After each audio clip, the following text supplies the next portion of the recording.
بسم اللہ الرحمن الرحیم۔ اللہ تبارک و تعالیٰ کے نام سے شروع جو بہت بڑا مہربان نہایت رحم کرنے والا ہے۔ اللہم صلی علی محمد وعلی آل محمد وبارک وسلم۔ لاکھوں کروڑوں درود و سلام حضور صلی اللہ علیہ وآلہ وسلم پر اور اس کی آل پر۔ محترم ناظرین، السلام علیکم۔ ہم امید کرتے ہیں کہ آپ خیریت سے ہوں گے اور خوش ہوں گے۔ محترم ناظرین، آج کی اس ویڈیو میں ہم آپ کو حضور صلی اللہ علیہ وآلہ وسلم کی نصیحت کا واقعہ سنائیں گے۔ محترم ناظرین، اس واقعہ کو پورا سمجھنے کے لیے آپ سے ہماری یہ گزارش ہے کہ آپ ہماری اس ویڈیو کو اینڈ تک لازمی دیکھیں اور ہمارے یوٹیوب چینل کو سبسکرائب کریں۔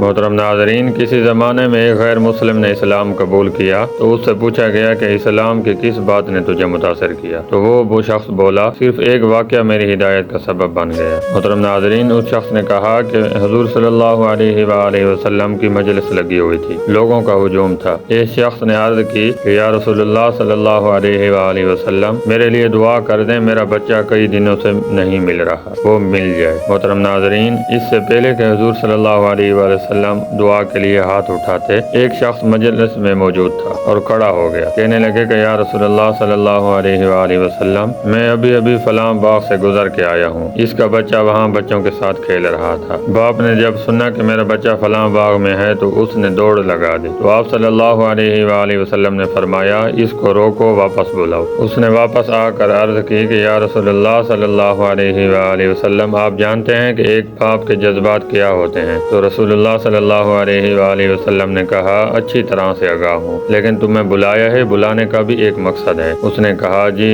یا رسول اللہ صلی اللہ علیہ وآلہ وسلم، ارشاد فرمائیں۔ تو نبی کریم صلی اللہ علیہ وآلہ وسلم نے ارشاد فرمایا، جب باغ جاؤ، بچوں کے ساتھ اپنے بچے کو کھیلتا ہوا دیکھ لو تو بیٹا بیٹا کہہ کر آوازیں نہ دینے لگ جانا، جو نام رکھا ہے اس نام سے پکارنا۔ تو اس شخص نے کہا کہ یا رسول اللہ صلی اللہ علیہ وآلہ وسلم، میرا بیٹا ہے، اگر میں بیٹا کہہ کر بلاؤں تو کیا کوئی حرج ہے اس میں؟ تو نبی کریم صلی اللہ علیہ وآلہ وسلم نے ارشاد فرمایا، تم کئی دنوں سے بچھڑے ہو، تمہارے لہجے میں بلا کا رس ہوگا، اور تم نہیں جانتے کہ کھیلنے والوں میں کوئی یتیم بھی ہو، اور جب تم اپنے بیٹے کو بیٹا کہہ کر پکارو گے تو اتنا میٹھا لہجہ ہوگا تو اس کے دل پر چوٹ لگے گی اور کہے گا کہ کاش آج میرا بھی باپ ہوتا جو مجھے بیٹا کہہ کر پکارتا۔ نبی کریم صلی اللہ علیہ وآلہ وسلم نے اس شخص کو فرمایا کہ یہ شوق گھر جا کر پورا کرنا۔ آپ صلی اللہ علیہ وآلہ وسلم نے فرمایا، کسی بیوہ کے سامنے اپنی بیوی سے پیار نہ کرو، غریب کے سامنے اپنی دولت کی نمائش کرنے سے روکا گیا ہے۔ نبی کریم صلی اللہ علیہ وآلہ وسلم نے یہاں تک فرمایا کہ اپنے گوشت کی خوشبو سے اپنے ہمسائے کو تنگ نہ کرو۔ محترم ناظرین، ہماری اللہ تعالیٰ سے دعا ہے کہ اللہ تعالیٰ ہمیں بھی حضور صلی اللہ علیہ وآلہ وسلم کی نصیحتوں پر عمل کرنے کی توفیق عطا فرمائے۔ آمین ثم آمین۔ ہم امید کرتے ہیں کہ ہماری آج کی یہ ویڈیو آپ کو پسند آئی ہوگی۔ اگر ہماری آج کی یہ ویڈیو آپ کو پسند آئی ہے تو ہمارے یوٹیوب چینل کو سبسکرائب کریں، اس ویڈیو کو لائک کریں، شیئر کریں اور کمنٹ باکس میں اپنی رائے کا اظہار کریں۔ بہت شکریہ۔